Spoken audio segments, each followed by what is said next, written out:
भारत माता की, भारत माता की, वंदे वंदे वंदे। मंच पर उपस्थित उत्तर प्रदेश विधान परिषद के सभापति माननीय कुंवर मानवेंद्र सिंह जी, प्रदेश सरकार में मंत्रिमंडल के मेरे वरिष्ठ सहयोगी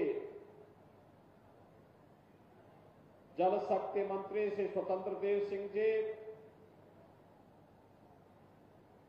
एमएसएमई विभाग के मंत्री श्री राकेश सचान जी,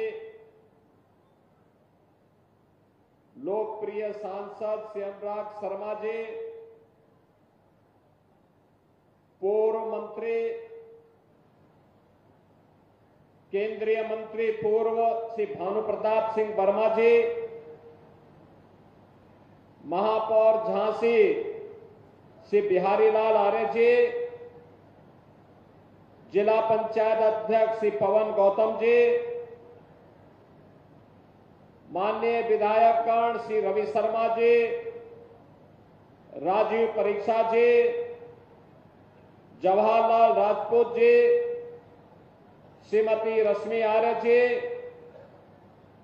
एमएलसी श्रीमती रमा निरंजन जी, श्री बाबूलाल तिवारी जी, राम तीरथ सिंगल जी, गौ सेवा आयोग के अध्यक्ष श्री श्याम बिहारी गुप्ता जी,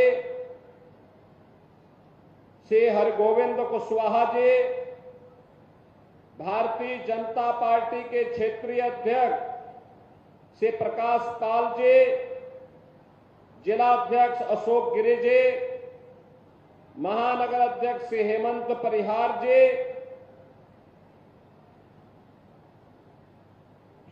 प्रमुख समाज सेविका श्रीमती अनुराधा शर्मा जी, और आज के युवा उद्यमी अभियान कार्यक्रम में इस कार्यक्रम का साक्षी बन रहे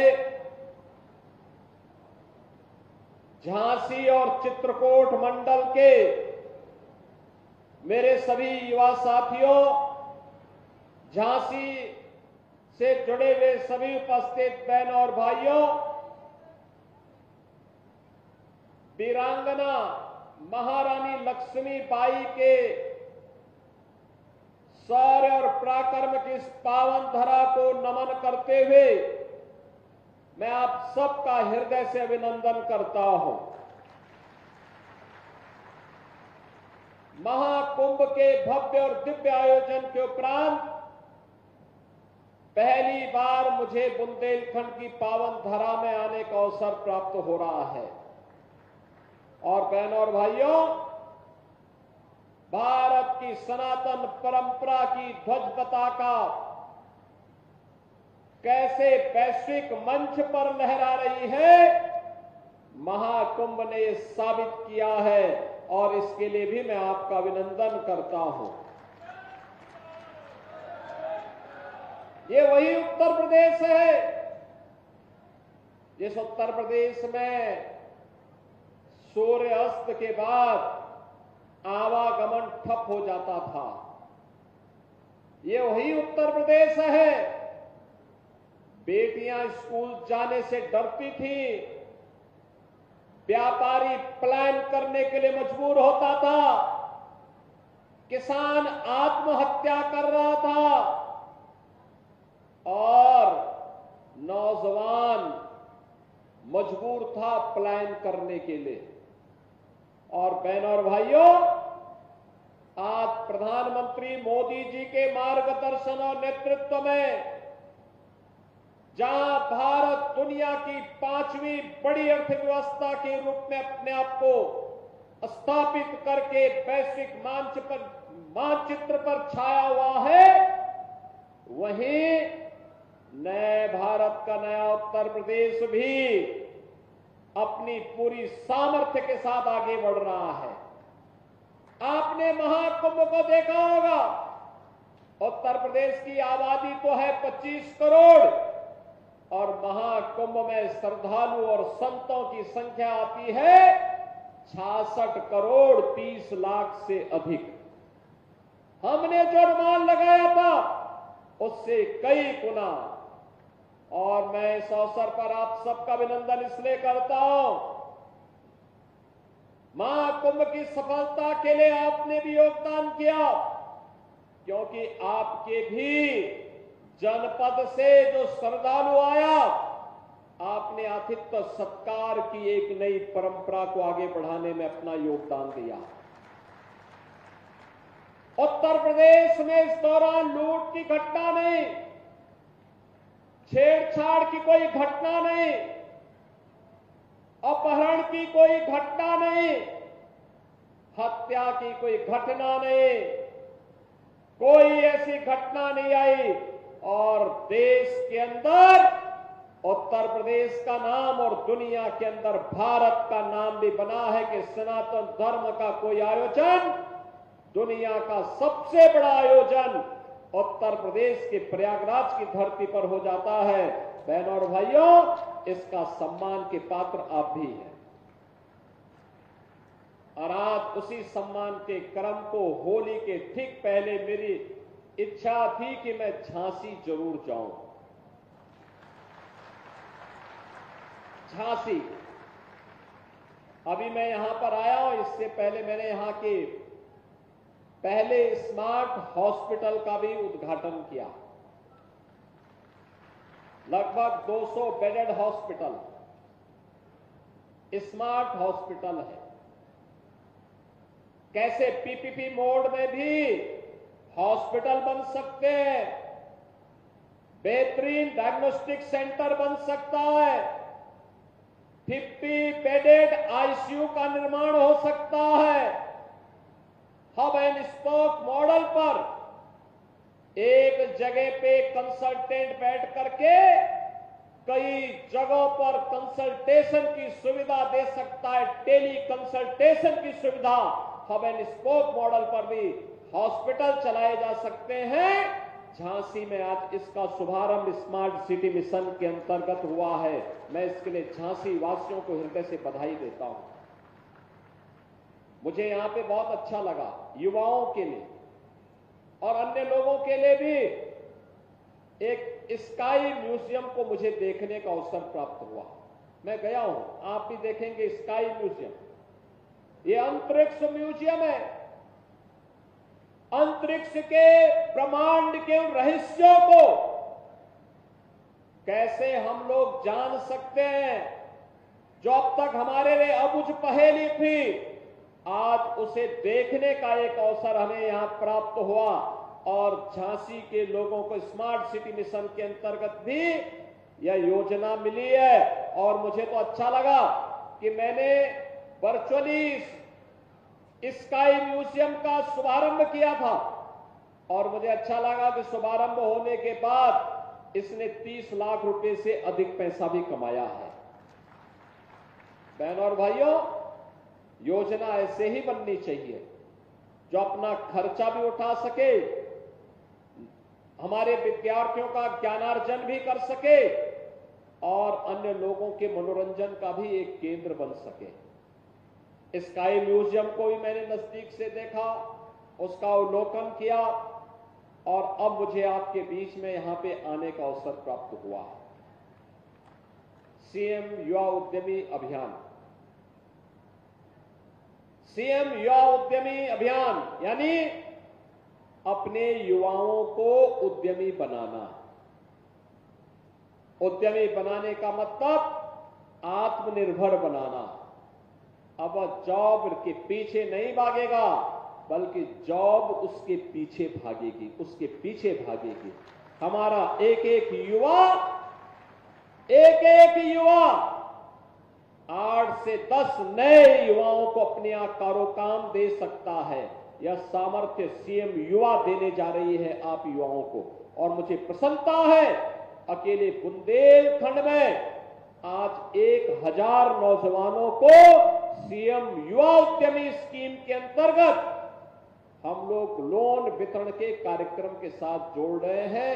इन सभी युवा उद्यमियों को, यहां के लोकप्रिय जनप्रतिनिधियों को, बुंदेलखंड के लोकप्रिय जनप्रतिनिधियों को और बैंकर्स को भी मैं बधाई देता हूं, जिन बैंकों ने इस लोन के अभियान को आगे बढ़ाया है। बहनों और भाइयों, ये युवा उद्यमी अभियान 5 लाख रुपए का लोन ब्याज मुक्त है, गारंटी मुक्त है और 10% का योगदान इसमें मार्जिन मनी के रूप में भी हम लोग अनुदान के रूप में दे रहे हैं। यानी कोई भी युवा जो अपना स्वयं का कारोबार प्रारंभ करना चाहता है, पूंजी का अभाव है, तो सीएम युवा उद्यमी स्कीम उसके लिए खड़ी है, उसके लिए तैयार है। और मुझे अच्छा लगा कि बुंदेलखंड में भी एक झटके में 1070 नौजवान इस युवा उद्यमी स्कीम के साथ बने हैं। और मुझे प्रसन्नता और भी तब होगी जब अगली बार जब हम लोग आएंगे तो ये युवा अगली बार मूलधन वापस करके अगली बार 10 लाख रुपए के क्रेडिट के साथ जब हमारे पास आएंगे तो हमें इस स्कीम को और अच्छा आगे बढ़ाने का अवसर प्राप्त होगा। याद रखना, व्यवसाय में धैर्य की आवश्यकता है और मार्केट की नब्ज को टटोल करके अगर हम उसके अनुरूप अपने कार्य को ढूंढे, कार्य कोई छोटा और बड़ा नहीं होता। महाकुंभ ने तो आस्था को आर्थिकी के साथ जोड़ा है। मैं देख रहा था वहां पर जो युवा परीक्षाओं की तैयारी कर रहे हैं, प्रतियोगी परीक्षाओं की तैयारी कर रहे हैं, उन्होंने अपने मां बाप से पैसा लिया और दिन में जो समय मिलता था बाइक का उपयोग करते थे। कुछ पैसेंजर को संगम तक स्नान कराने के लिए ले जाते थे, उससे भी अतिरिक्त इनकम कमा लेते थे। बिजनेस के लिए इनोवेशन और टेक्नोलॉजी आवश्यक है। आज के समय टेक्नोलॉजी का युग है। आप यहां पर आए हैं, जो यहां पे एग्जीबिशन लगी हुई है, इसको एक बार देखिए, कितनी अच्छी एग्जीबिशन है। बहुत सारे ऐसे युवा हैं जिन्होंने सीएम युवा उद्यमी स्कीम के अंतर्गत लोन लिया और लोन लेने के बाद अब यहां पर इस कार्यक्रम के साथ जुड़ करके इसका लाभ ले रहे हैं,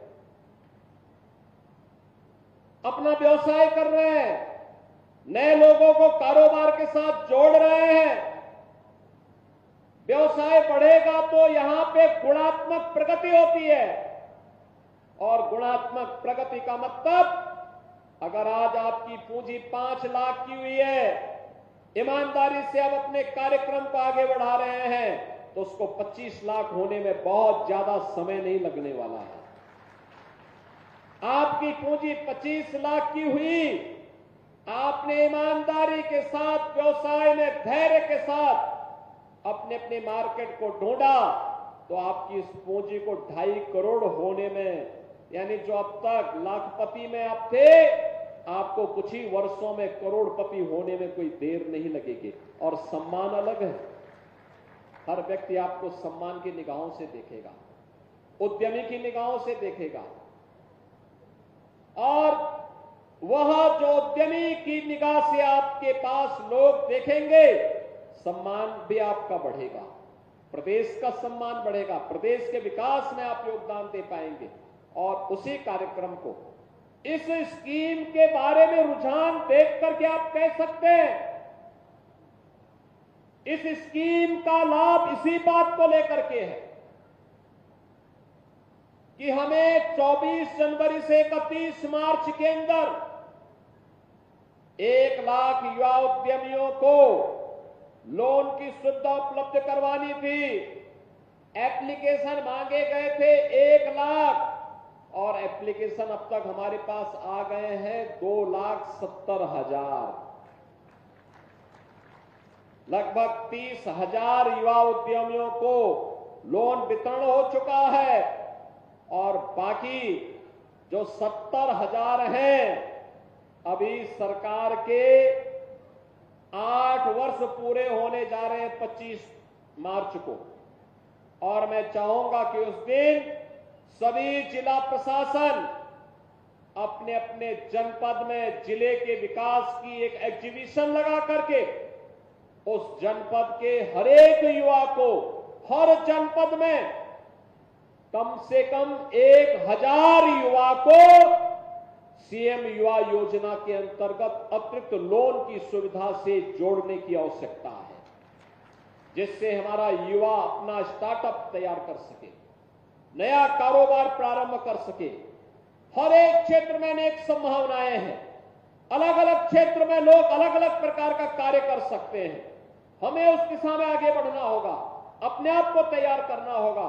और अब तो सरकार एक काम और कर रही है, ये जो सीएम युवा उद्यमी स्कीम है, मैं उससे जुड़े हुए उद्यमियों से कहूंगा, आप जैसे अपना कारोबार आगे बढ़ाएंगे, एमएसएमई विभाग में अपना रजिस्ट्रेशन करिए।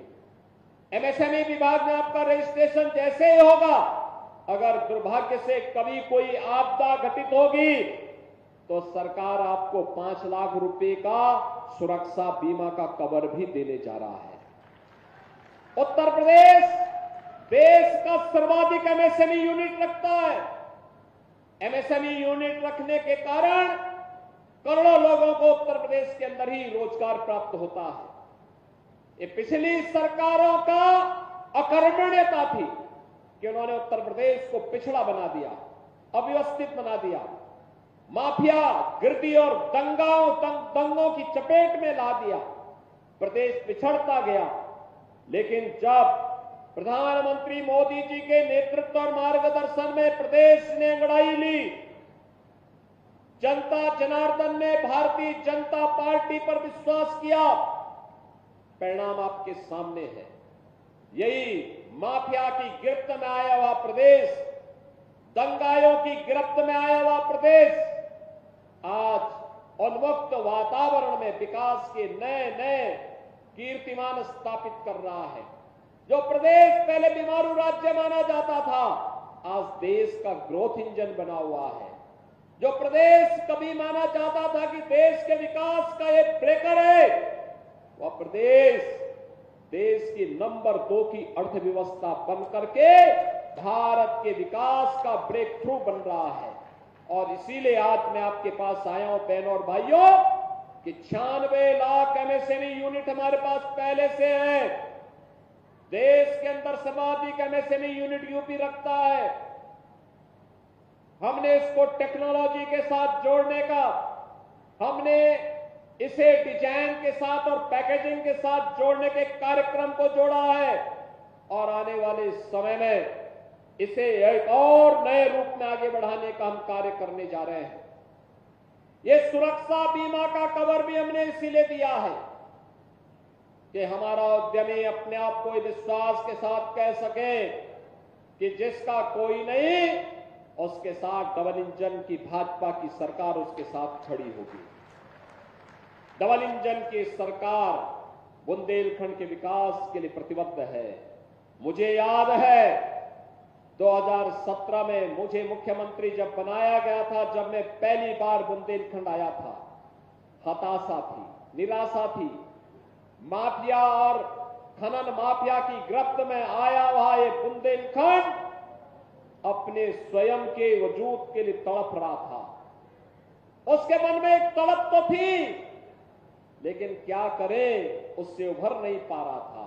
और मैंने तब कहा था कि डकैतों से भी मुक्त कराएंगे और माफिया से भी मुक्त कराएंगे बुंदेलखंड को।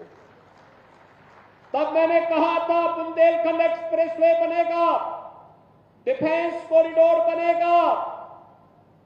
और अब तो मैं बधाई देता हूं आपको, बीडा के नाम पर बुंदेलखंड औद्योगिक विकास प्राधिकरण आपका बन रहा है।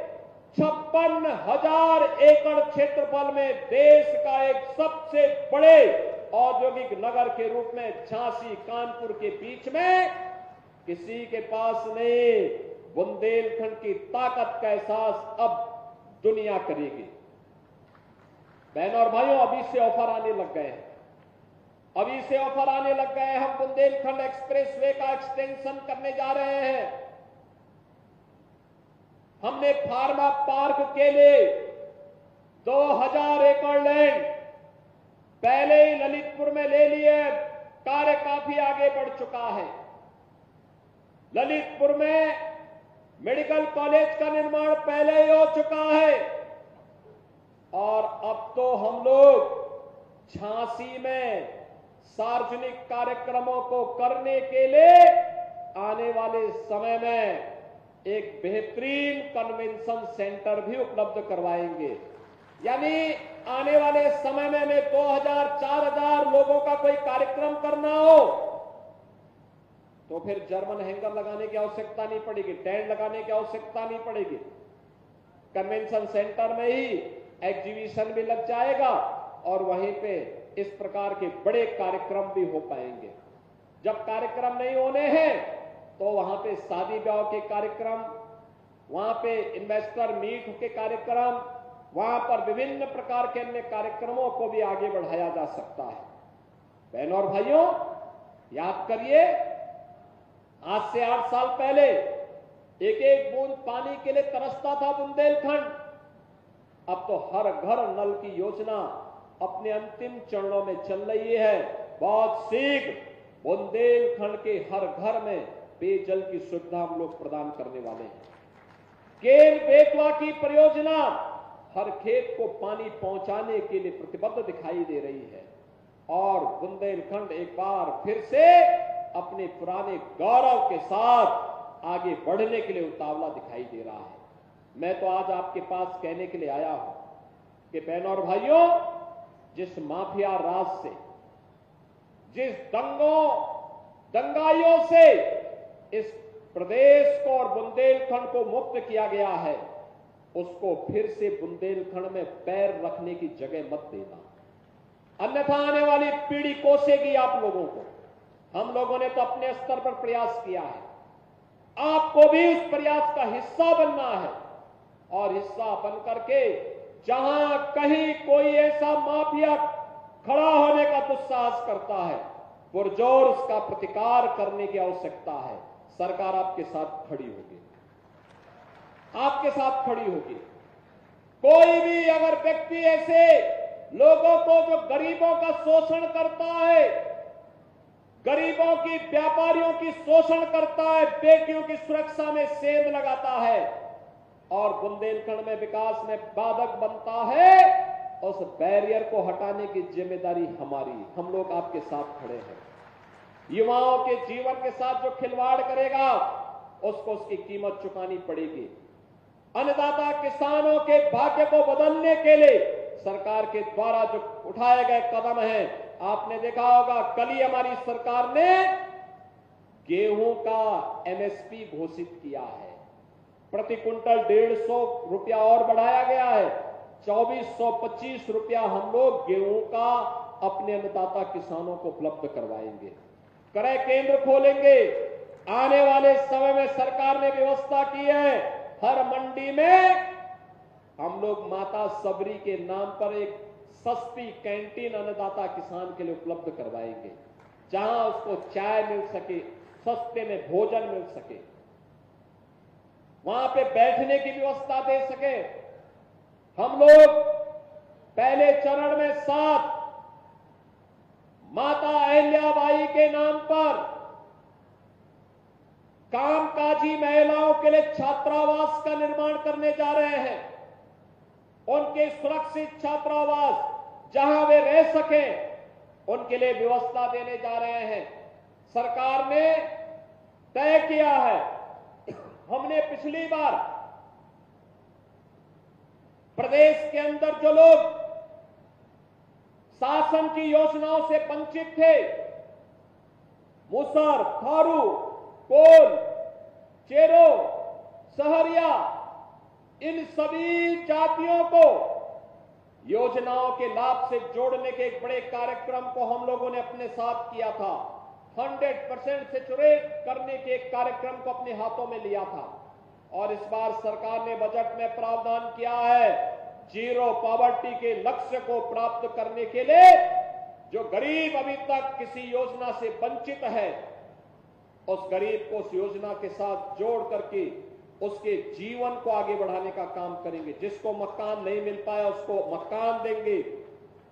जिसे अब तक किसी योजना का लाभ नहीं मिल पाया है उसे इस योजना के साथ जोड़ने का काम करेंगे। जिसके पास शौचालय नहीं, शौचालय, जिसके पास जॉब कार्ड नहीं, जॉब कार्ड, जिसके पास आयुष्मान का कार्ड नहीं, आयुष्मान का कार्ड, जिसके पास राशन का कार्ड नहीं, उसको राशन का कार्ड एक साथ सरकार उपलब्ध कराने जा रही है। बहनों और भाइयों, इस सरकार लोक कल्याण के लिए, प्रदेश के विकास के लिए प्रतिबद्ध है और उसी प्रतिबद्धता को दोहराने के लिए आज मैं आपके पास यहां पर आया हूं। मुझे पूरा विश्वास है कि बुंदेलखंड की जो तस्वीर बदली है, जो स्पीड बढ़ी है, जो पहचान बनी है, यही तो वीरांगना महारानी लक्ष्मीबाई के श्री चरणों में सबसे बड़ा हमारा श्रद्धांजलि है।